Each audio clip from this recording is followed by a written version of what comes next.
కరుణ, వస్తున్నానమ్మా అంటూ కరుణ ముందు గదిలో నుంచి వంటింట్లోకి వచ్చింది. నీళ్ళకెళ్ళలేదు ఇంకా అని అడిగింది శారదాంబ. గోపీకి లెక్క రాలేదంటే చెబుతున్నాను అంటూ ఓ మూల బోర్లించిన బిందె తీసుకుంది కరుణ. తొందరగారా, ఇంకా బియ్యమైనా ఏరలేదు ఇవాళ అంది శారదాంబ కరుణ గుమ్మం దాటుతుంటే. కరుణ బిందె తీసుకుని మెల్లగా నడుస్తుంది వీధిలోంచి.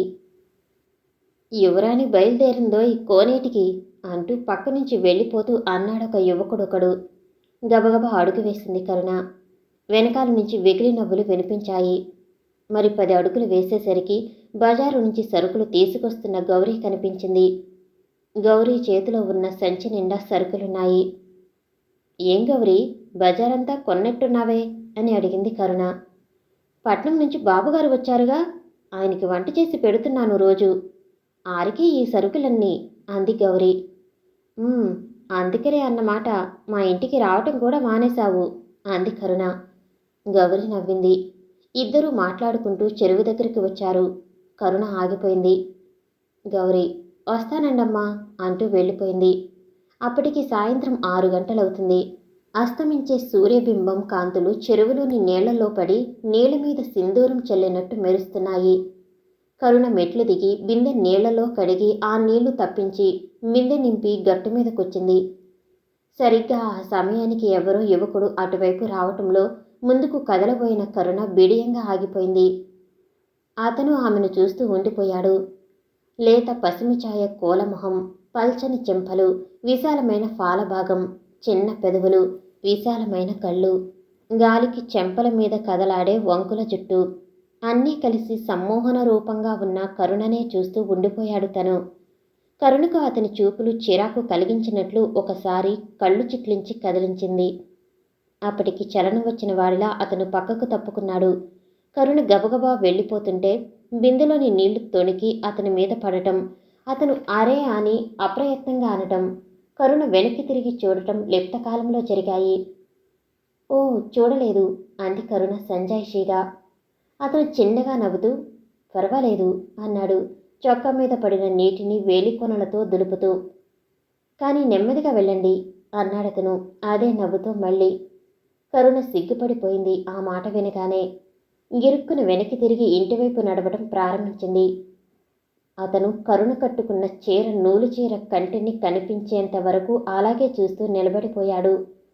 కరుణ ఇంటికి వచ్చేసరికి శారదాంబ దీపం వెలిగిస్తుంది పూజామందిరం దగ్గర. బిందె వంటింట్లో పెట్టి కొంగుతో చేతులు తుడుచుకుంటూ ముందు గదిలోకి వచ్చింది. అక్క, లెక్క వచ్చేసింది అన్నాడు గోపి పుస్తకం చూపిస్తూ. మిగతావి అన్నం తిన్న తర్వాత చేసుకోవచ్చులే అంది కరుణ.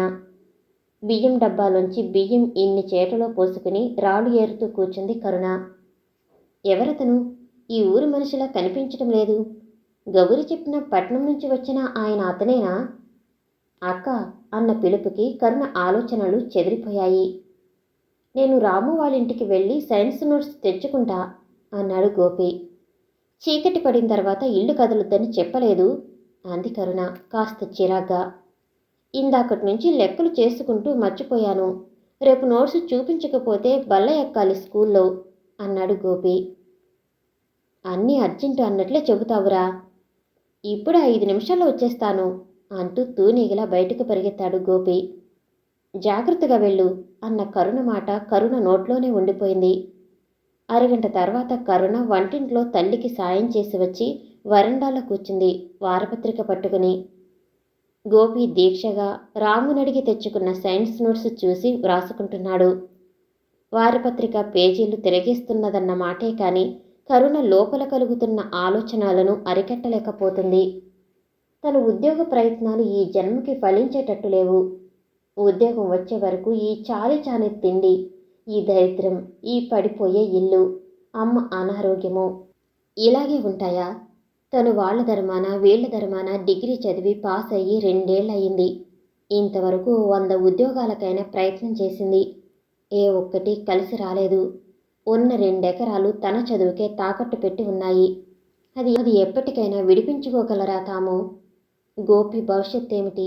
వాడికి బడికి వెళ్ళటానికే సరి అయిన బట్టలుండవు. ఏ పుస్తకాల సంగతి చెప్పనే అక్కర్లేదు. వాళ్ళవి వీళ్ళవి అడిగి తెచ్చుకుని కాలం గడుపుతాడు. మళ్ళీ మంచి మార్కులే వస్తాయి.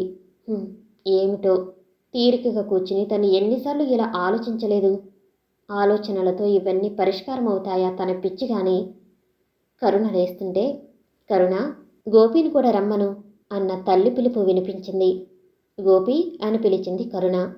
వినిపించిందిలే అక్క, నువ్వెళ్ళు వస్తున్నా అన్నాడు గోపి తలెత్తకుండానే రాసుకుంటూనే. తర్వాత రాసుకుందువు కాని లేరా, అన్నం తింటే నిద్ర వస్తుంది బాబు. నే రాసి పెడతాలే, ముందు అన్నానికి రా. పొద్దున ఎప్పుడో తిన్న అన్నం, ఆకలి వేయటం లేదురా అంది అభిమానంగా కరుణ. వద్దులే, నేనే రాసుకుంటా పదా అంటూ పుస్తకం మూసి లేచాడు గోపి. అమ్మా, నువ్వు కూడా పెట్టుకోకూడదు అంది కరుణ కంచం ముందు కూర్చుంటూ. ముందు మీరు కానివ్వండి, నాకేం తొందర లేదు అంది ఆవిడ. తల్లిని మరీ గట్టిగా బలవంతం చేయలేకపోయింది కరుణ. రాత్రి 10 గంటలవుతుంది. కరుణ మాత్రం మేలుకునే ఉంది.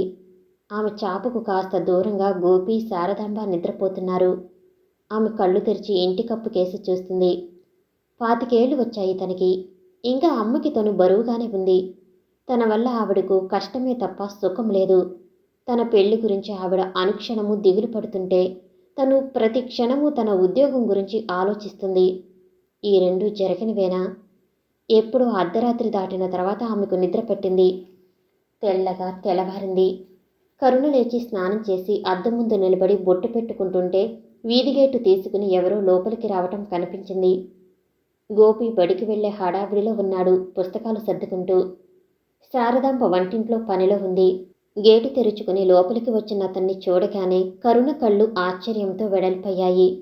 క్రితం రోజు సాయంత్రం చెరువు దగ్గర కనిపించిన వ్యక్తి ఇతను ఇతను ఇతను తమ ఇంటికి ఎందుకు వచ్చాడా అనుకుంటూ కరుణ ఆలోచనలో ఉండగానే అతను లోపల ఎవరండి అని పిలిచాడు. పుస్తకాలు సర్దుకుని స్కూల్కి వెళ్ళబోతున్న గోపి బయటికి వస్తూ అక్క ఎవరో వచ్చారు అంటూ వెళ్ళిపోయాడు. ఆమె బయటికి వచ్చింది తడబడే అడుగులతో. మీరా అన్నాడతను ఆశ్చర్యంగా. ఎవరు కావాలి మీకు అని అడిగింది కరుణ. మీ అమ్మగారు లేరా అని అడిగాడతను ఆశ్చర్యాన్ని అణుచుకుంటూ. ఉంది, లోపలికి రండి అంది ఆమె. అతను లోపలికి వచ్చాడు. పాత కుర్చీ ఒకటి ఉంటే అది యువతలికి జరిపి గుమ్మం దగ్గర వేసింది. అతను దానిలో కూర్చున్నాడు. కరుణ లోపలికి వెళ్ళిపోయింది. అతను ఆ గదినే పరీక్షగా చూస్తూ ఉండిపోయాడు. ఎటు చూసినా దరిద్రమే కనిపిస్తుంది ఆ గదిలో. గదిలో ఒక మూలంగా ఉన్న వంకి మీద చీరలు, లాగులు, చొక్కాలు ఒకదాని మీద ఒకటి తగిలించి ఉన్నాయి. మరో మూల పాత ట్రంకు పెట్టెలు 2 ఉన్నాయి. వాటికి తాళాలు లేవు. గొళ్ళాలు ఊడిపోయి వేలాడుతున్నాయి. మరో మూల కుక్కి మంచం ఒకటుంది. దానిమీద విడిచిన బట్టలు, రిబ్బనులు. ఆ మంచానికి కాస్త పైగా ఉన్న కిటికీ పక్కన ఒక అద్దం, అద్దం పక్కనున్న గూట్లో తిలకం సీసా, కుంకుమ భరిణ, దువ్వెన, కొబ్బరి నూనె సీసా కనిపిస్తున్నాయి. ఎవరు బాబు అన్న శారదాంబ మాటతో అతను వంటింటి గుమ్మం వైపు దృష్టి తిప్పాడు. శారదాంబ, ఆవిడ పక్కన కరుణ కనిపించారు అతనికి. అతను కుర్చీలోంచి లేచి, నేను హైదరాబాద్ నుండి వస్తున్నానండి, నా పేరు శ్రీధర్ అన్నాడు. అలాగా, కూర్చోబాబు అంది శారదాంబ. అతడు మళ్ళీ కుర్చీలో కూర్చున్నాడు. మీతో ఒక ముఖ్య విషయం మాట్లాడాలి అన్నాడు అతడు ఒక క్షణం తర్వాత. నాతోనా విస్మయంగా అడిగింది శారదాంబ. అవునండి, నేను ఇక్కడ షుగర్ ఫ్యాక్టరీ గెస్ట్ హౌస్లో ఉంటున్నాను. ఫ్యాక్టరీలో పనిచేస్తున్నావా అని అడిగింది శారదాంబ. ఇంచుమించు అలాంటిదే అనుకోండి నవ్వుతూ అన్నాడు శ్రీధర్. మా అమ్మాయి ఉద్యోగ విషయమా అని అడిగింది శారదాంబ. శ్రీధర్ శారదాంబ వెనకాల నుంచున్న కరుణనే సూటిగా చూస్తూ అలాంటిదే అన్నాడు చిరునవ్వుతో. కరుణ అతని చూపుల నుంచి తప్పించుకుంటూ తలవాల్చుకుంది. కరుణ, కాఫీ పెట్టమ్మా అంది శారదాంబ. కరుణ కదిలింది. కరుణ, ఎంత అందమైన పేరు, రూపానికి తగ్గ పేరు. పేరుకు తగినట్టు ఆమె మనసు కూడా కరుణాంతరంగేనా అనుకున్నాడు అతడు మనసులో. చెప్పు బాబు అంది శారదాంబ కొంచెం ముందుకు వచ్చి అతనికి కాస్త దూరంలో నిలబడి. ఆదిశేషయ్య గారు పంపించారండి నన్ను అన్నాడు అతడు మెల్లిగా. అతడు అన్నది వినగానే శారదాంబ మొహం ఏదో వినకూడనిది విన్నట్లు భయంతో వాలిపోయింది. అతడు కంగారుగా ఆవిడ వంక చూశాడు.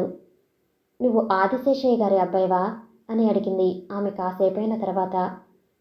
కాదండి, వారి దగ్గర పనిచేసే ఉద్యోగిని. అక్కడ ఆయన ద్రాక్ష తోటలకు మేనేజర్గా ఉంటున్నాను అన్నాడు అతడు. అలాగా, కానీ ఇంకా అక్కడి విషయాలు నాకు ఏం చెప్పకు నువ్వు. అసలు నువ్వు మా ఇంటికి రావటం కూడా నాకు ఇష్టం లేదు. కానీ ఆ మాట అనటం భావ్యం కాదని ఊరుకుంటున్నాను అంది శారదాంబ గబగబా. అతడు తెల్లబోయాడు ఆవిడ మాటలు విని. మీరు తప్పుగా అర్థం చేసుకుంటున్నారు ఆయన గురించి. మీ గురించి, మీ కుటుంబం గురించి ఆయనకి తెలిసింది ఇటీవలే. నెల రోజుల క్రితమే తెలిసిందట అన్నాడు అతడు కాసేపైన తర్వాత.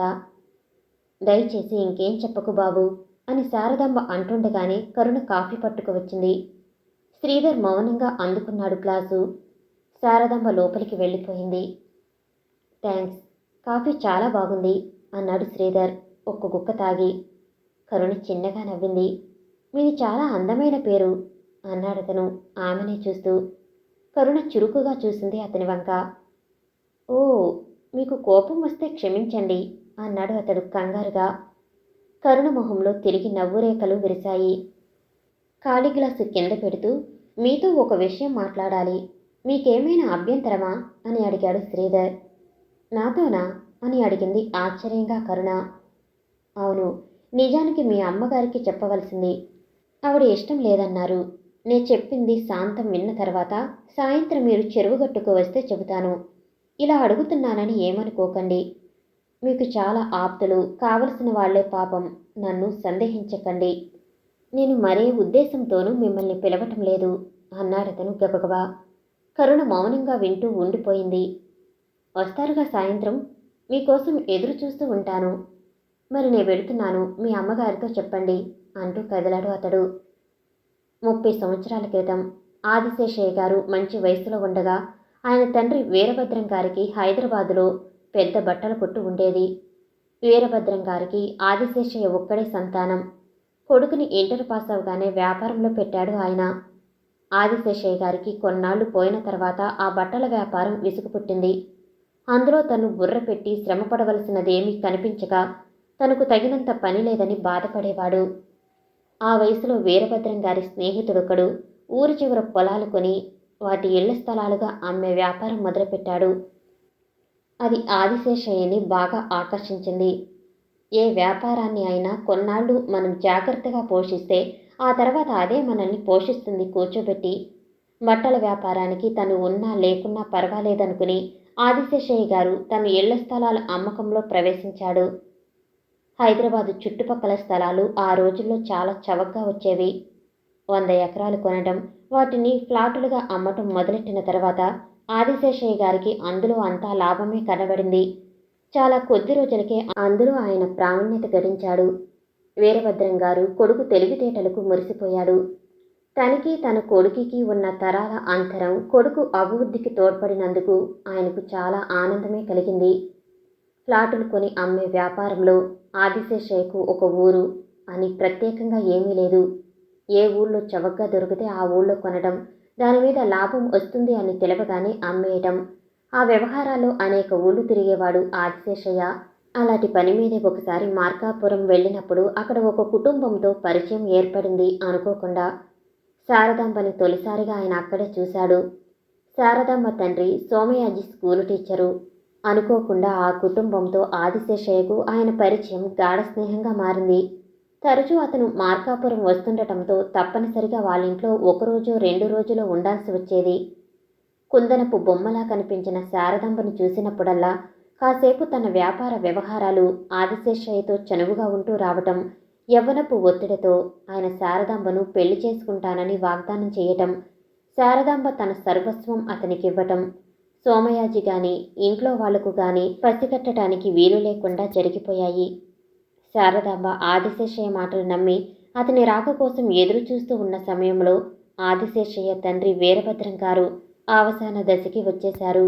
కొడుకు పెళ్లి కూడా అయిందనిపిస్తే తను నిశ్చింతగా కన్నుమూయొచ్చని ఆయన కోరిక.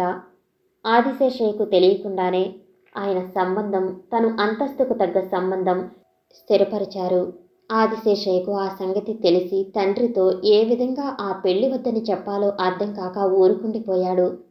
ఆ మధ్యలో ఒకసారి ఆదిశేషయ్య మార్కాపురం వెళ్ళినప్పుడు శారదాంబ సమయం చూసుకుని తను తల్లిని కాబోతున్నానన్న విషయం అతని చెవిన వేసింది. అంతటి వ్యాపార దక్షుడు వ్యవహర్త అయిన ఆదిశేషయ్యకు అది తిప్పుకోలేని పిడుగులా అనిపించింది. తను తొందరపడ్డానని అప్పుడు అనిపించింది అతనికి. అయితే అప్పటికి అవవలసిన ఆలస్యం అవనే అయింది. శారదాంబతో ఏ మాట చెప్పకుండానే అతను తిరిగి హైదరాబాద్ వచ్చేశాడు. ఆదిశేషయ్య వివాహ ముహూర్తం మరో వారం రోజుల్లోకి వచ్చిందనగా అతను శారదాంబ పేర ఒక ఉత్తరము, కొంత డబ్బు పంపాడు. 4వ నాటికల్లా డబ్బు తిరిగి వచ్చేసింది. ఆదిశేషయ్య నిజంగానే చాలా బాధపడ్డాడు. నిర్వికారంగా పెళ్లిపీటల మీద కూర్చున్నాడు. బ్రహ్మరాంబ ₹1,00,000 కట్నంతో అతని భార్య అయింది. ఆ తర్వాత ఎన్నడూ ఆదిశేషయ్య మార్కాపురం వెళ్లవలసిన పని పెట్టుకోలేదు. ఒక రకంగా ఆయన శారదాంబను బలవంతంగా మర్చిపోవటానికి ప్రయత్నించాడని చెప్పాలి. శారదాంబ నుంచి గాని, సోమయాజి గారి నుంచి గాని ఏదైనా ఉపద్రవం వస్తుందని ఎదురుచూసిన అతనికి అటువంటిదేమీ జరగకపోవటం ఆశ్చర్యంగా అనిపించింది. ఆ తర్వాత రోజుల్లో బ్రహ్మరాంబకు కొత్త సంసారం, కొత్తగా చేపట్టిన ద్రాక్ష తోటల వ్యాపారంలో ఆదిశేషయ్యకు అతని గతంకి ఒక రకంగా ఇనుపుతెర పడినట్టయింది. ఎప్పుడైనా శారదాంబ గుర్తుకు వచ్చినా బ్రహ్మరాంబ సత్యని కని హాస్పిటల్లోనే కన్ను మూసినప్పుడు మాత్రం తను చేసిన పాపం ఆ విధంగా తన మీద పగ తీర్చుకుందని అనుకున్నాడాయన. వ్యాపారంతో పాటు వయసు కూడా పెరిగిపోయింది ఆదిశేషయ్యకు.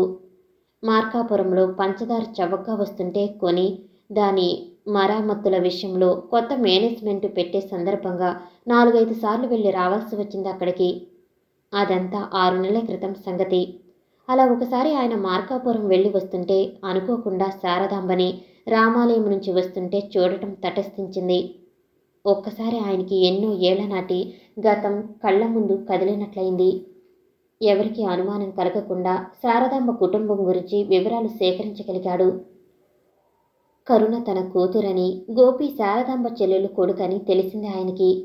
కరుణ ద్వారా ఆ కుటుంబానికి సాయం చేయాలనేది ఇటీవల ఆయన ఆలోచనల ధోరణి. మీరు నా మాట మన్నించి వచ్చినందుకు ముందుగా థ్యాంక్స్ చెప్పాలి మీకు అన్నాడు శ్రీధర్ కరుణ రాగానే. లేత గులాబీ రంగు నూలు చీరతో ఏ ఆడంబరమైన అలంకరణ లేకుండా సింపుల్గా ఉన్న కరుణ అందంగానే కనిపించింది అతని కళ్ళకి. ఒక్కసారి అతని మనసు సత్యకి కరుణకి బేరీజు వేసి చూసింది. అంతలోనే అతని ఆలోచనకు అతనికే నవ్వు వచ్చింది. చెప్పండి అంది కరుణ. తొందరగా వెళ్ళిపోవాలా? చిరునవ్వుతో అడిగాడు శ్రీధర్. వెళితే మంచిది అంది కరుణ. మీరు షుగర్ ఫ్యాక్టరీలో ఉద్యోగం ఇస్తే చేస్తారా అని అడిగాడు శ్రీధర్. ఉద్యోగం చేయాలనుకునే వాళ్ళకి ఎక్కడైనా ఒకటే. అయినా నాకు ఉద్యోగం అవసరమని మీకెవరు చెప్పారు అని అడిగింది కరుణ. చెప్పానుగా, మీకు కావలసిన ఆప్తులు నన్ను పంపించారని. వాళ్ళే ఈ విషయం చెప్పారు నాకు. మీకు అభ్యంతరం లేదన్నమాట ఉద్యోగానికి అడిగాడు శ్రీధర్. అభ్యంతరం కాదు, అవసరం. 2 ఏళ్ల నుంచి నా ప్రయత్నం అదే నిజానికి. కానీ ఇవాళ ఇక్కడే ఉద్యోగం దొరుకుతుందంటే నమ్మలేకుండా ఉన్నాను. ఒక్కోసారి మనకు వింతగా అనిపించే సంఘటనలు జరగటం సహజం నవ్వుతూ అన్నాడు అతడు. ఇంటికి వారెవరూ తెలుసుకోవచ్చా నేను అని అడిగింది కరుణ. చెప్పడానికి నాకేం అభ్యంతరం లేదు. కానీ ఇప్పుడు సమయం కాదేమో అనిపిస్తుంది నాకు. ఇదే వింతగా ఉంది. సహాయం చేసే మనిషి ఎవరో తెలుసుకోకుండానే వారి సహాయం స్వీకరించడం అంత మంచిది కాదని నా అభిప్రాయం అంది ఆమె స్థిరంగా. మీరన్నది నిజమే కావచ్చు. అయినా నేనేం దాచాలనుకోవటం లేదు. కాకపోతే ఇప్పుడు కాదు, మరోసారి చెబుతానంటున్నాను అంతే. కరుణ అతని వంక సూటిగా చూసింది. అతని కళ్ళల్లోకి నిజాయితీ, స్నేహపాత్రత గోచరించాయి ఆమెకు. అతను అబద్ధం చెప్పటం లేదని నిశ్చయించుకుంది ఆమె. ఈ విషయం చెప్పడానికేనా మీరు పిలిచింది అంది కరుణ. అవును. ఈ ఉద్యోగ విషయంలో మీ అమ్మగారు అభ్యంతరం చెప్తే ఏం చేస్తారు? ఎందుకు అభ్యంతరం చెబుతుంది అని ఎదురు ప్రశ్న వేసింది ఆమె కాస్త ఆశ్చర్యంగా. చెప్పడానికి అవకాశం ఉంది కాబట్టి. మీ మాటలు అర్థం కావటం లేదు. మీరంతా ఏదో నన్ను ఒప్పించాలని చూస్తున్నారు అంది కరుణ ఏటో చూస్తూ. మీకు సహాయం తప్ప అపకారం చేసే ఉద్దేశం మాత్రం కాదని ఆశించండి చాలు అన్నాడు శ్రీధర్. ఆమె మాట్లాడలేదు. ఏదో ఆలోచిస్తున్నట్టు మౌనంగా ఉండిపోయింది. మీకు అంగీకారమేగా అని అడిగాడు అతడు మళ్ళీ. వచ్చే ఉద్యోగాన్ని కాదనుకోవటానికి మనసు అంగీకరించటం లేదు. కానీ మీరే అనుమానం పెట్టుకోకండి. పైవారం చేరుదురుగాని అన్నాడు శ్రీధర్ ఆమె మాటలకు మధ్యలో అడ్డువచ్చి.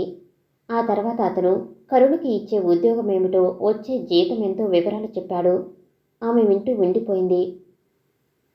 అతను అవన్నీ చెబుతుంటే, పదండి, మిమ్మల్ని ఇంటి దగ్గర దింపి నేను వెళ్ళిపోతాను అన్నాడు శ్రీధర్. పర్వాలేదు, నేను వెళ్ళగలను, నాకు అలవాటే అని కదిలింది కరుణ. రోజు సాయంత్రం ఇక్కడికి వస్తుంటారా అని అడిగాడు అతడు ఆమె పక్కనే నడుస్తూ. ఆ ప్రశ్నకు జవాబు అవసరమా మీకు అంది ఆమె. పోన్లేండి, చెప్పొద్దు, మరి వస్తాను అంటూ ఆగిపోయాడు అతడు. కరుణ గబగబా ముందుకు వెళ్ళిపోయి మళ్ళీ వెనక్కి తిరిగేసరికి తననే చూస్తూ నిలబడిపోయిన శ్రీధర్ కనిపించాడు. ఆమె గిరుక్కున వెనక్కి తిరిగి వెళ్ళిపోయింది. అతడు నవ్వుకుంటూ ఫ్యాక్టరీ వైపు నడవటం ప్రారంభించాడు. సగం దారిలో అతనికి చంద్రం కనిపించాడు ఊళ్ళోకి వస్తూ. అప్పటికి చీకటి పడుతుంది. ఎక్కడికి వెళుతున్నావు చంద్రం అని అడిగాడు శ్రీధర్. పట్నం వెళుతున్నానండి, మంచి ఇంగ్లీషు పిక్చర్ వచ్చింది, మీరు వస్తారా అన్నాడతను. మరి రాత్రి తిరిగి వచ్చేటప్పుడు ఎలా? చంద్రం నవ్వుతూ, మీకు ఆ భయం అక్కర్లేదు, చాలా లారీలు ఈ ఊరి మీదుగా వెళతాయి, వాటిల్లో రావచ్చు అన్నాడు చంద్రం. సరే, నేను వస్తానైతే పదండి అంటూ వెనక్కి తిరిగాడు శ్రీధర్. ఆ రాత్రి సినిమా చూసి వాళ్ళిద్దరూ ఊళ్ళోకి వెళ్ళి లారీ ఎక్కి ఊరి దగ్గర దిగి ఫ్యాక్టరీ వైపు నడవడం ప్రారంభించారు కబుర్లు చెప్పుకుంటూ. ఫ్యాక్టరీకి వెళ్ళాలంటే ఊళ్ళోకి వెళ్ళాలి. వాకిటి గుమ్మం ముందు ఏదో చదువుకుంటూ కూర్చున్న కరుణ కనిపించింది శ్రీధర్కి.